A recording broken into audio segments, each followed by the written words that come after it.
Last class में हम लोगों ने कंप्लीट किया था वोल्केनोज। ठीक है, वोल्केनोज में मैंने बताया था आपको volcanoes we have two types of volcanoes, one is extrusive and other one is intrusive. Extrusive volcanoes क्या थे? Those who erupts over the surfaces. But अगर सरफेस के ऊपर नहीं आ रहा है मैग्मा तो क्या है? These are intrusive volcanoes. मैंने आपको बता दिए थे। अब इंट्रूसिव वोल्केनोज के लिए हमें क्या करना है? We have to draw different layers.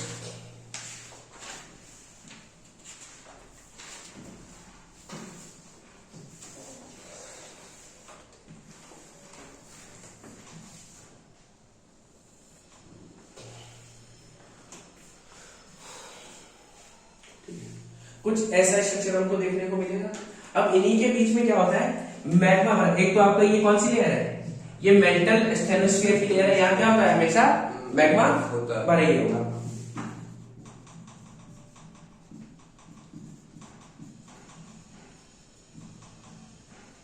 ये बात समझ में?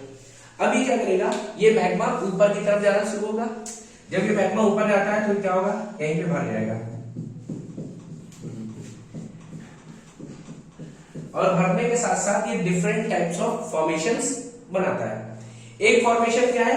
आपको दिख रहा है कि एक ही लेयर में है, ठीक है, बिटवीन सिंगल लेयर।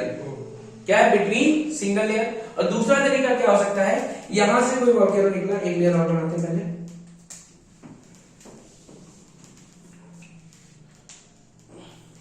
और ये क्या कर रहा है? ये ऐसे जा रहा है। ये आपको वर्टिकल फॉर्मेशन दिख रही है?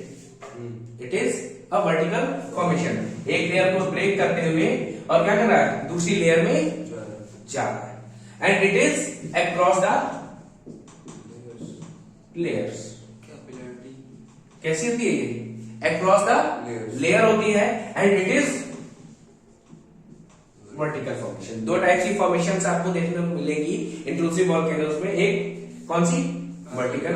दूसरी क्या हो सकती है? एक ही जगह पे थोड़ा सा मैग्मा कनेक्ट हो गया है। ये क्या है? एक ही लेयर पे है और कैसी है? हॉरिजॉन्टल।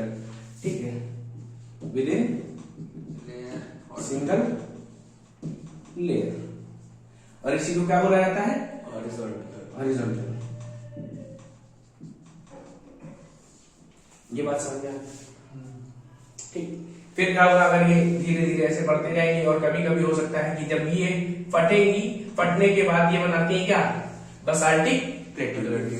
भाई एक समय आता है कभी इकट्ठा होते गए and they will form basaltic plateau. Extrusive में आ जाएगा ना? हाँ, लेकिन फटने के बाद में एक्सट्रूसिव हो जाएंगी।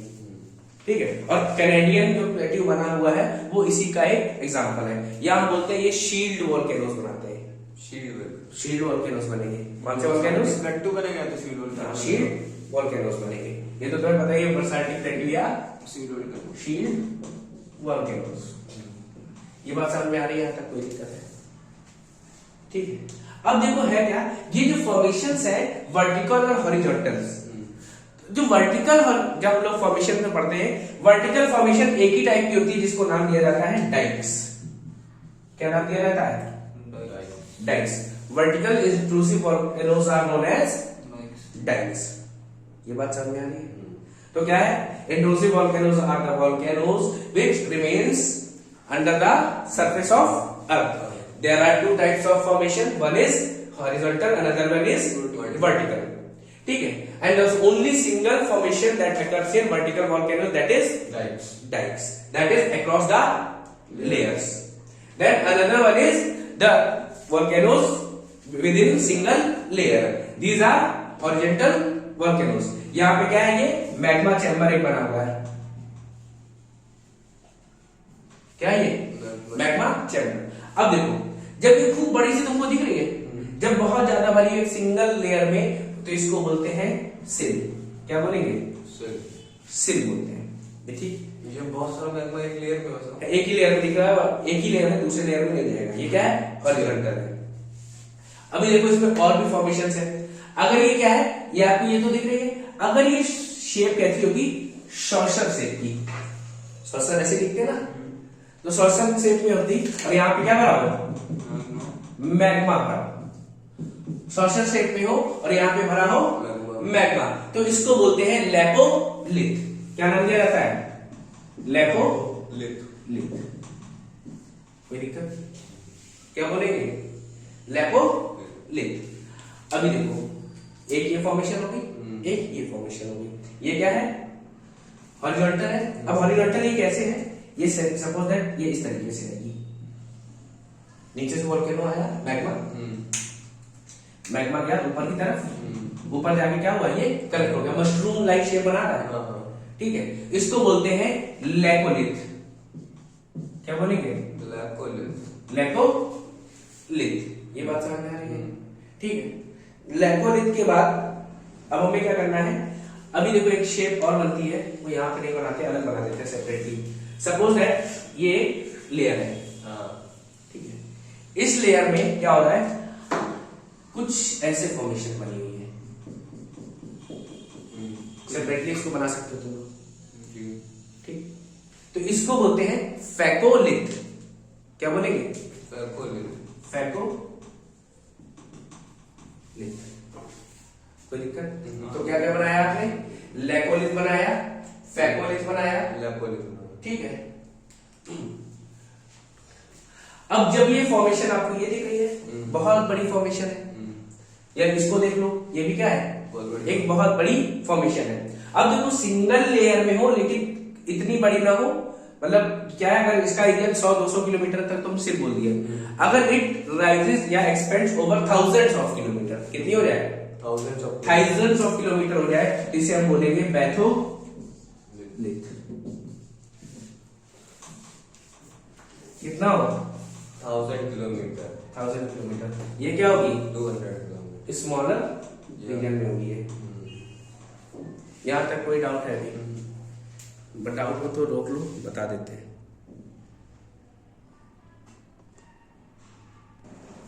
ठीक है, तो अब आपने देखा क्या? सिंपल हॉरिजॉन्टल फॉर्मेशन सिर्फ थाउजेंड्स ऑफ किलोमीटर में है तो बैथोलिथ। मशरूम लाइक शेप बना रहा है, देन ऊपर कनेक्ट हो जाए तो लैकोलिथ। सॉसर शेप में लैपोलिथ।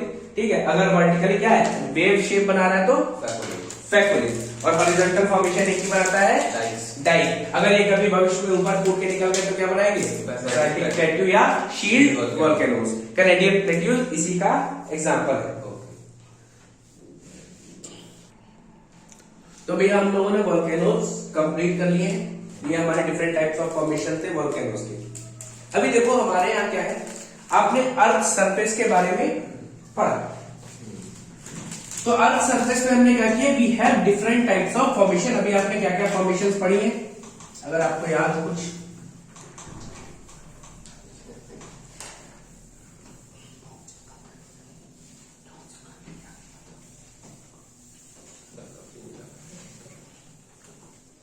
भाई हम लोग मान लो अगर ओशियन के अंदर थे तो हमको क्या क्या मिले?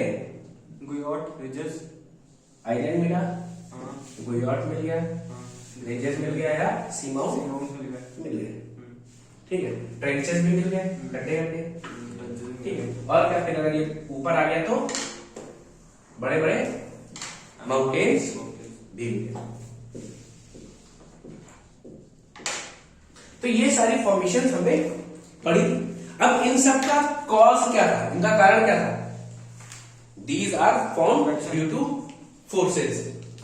आपको जो फोर्सेस मिले थे या एनर्जी मिली थी, वो फोर्सेस वो कैसे है? With in the earth.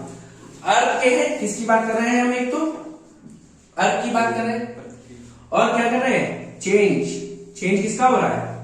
Surface का। ठीक है, और अर्थ को क्या बोला जाता है? जियो। अर्थ इज नोन एज जियो। और चेंज को बोलते हैं मॉर्फ। ठीक, क्या बोलते हैं? जियो और मॉर्फ। तो there is the change on the surface of the earth is known as geomorphology. ठीक है, and the study is known as geomorphic forces, या स्टडी ऑफ जियोमॉर्फोलॉजी। ये जो फोर्स है इनको क्या कहेंगे? Geomorphic forces. जो फोर्सेस है उनका नाम है geomorphic forces, and we have studied the geomorphic forces that are earthquake, tsunami, plate tectonics, याद है, कन्वेक्शन, ये सारी चीजें हम पढ़ चुके हैं। लेकिन ये सभी के सभी कहां हो रही थी? अर्थ के अंदर हो रही थी ना, ये कोई एक्टिविटी बाहर हुई थी क्या? नहीं हुई थी।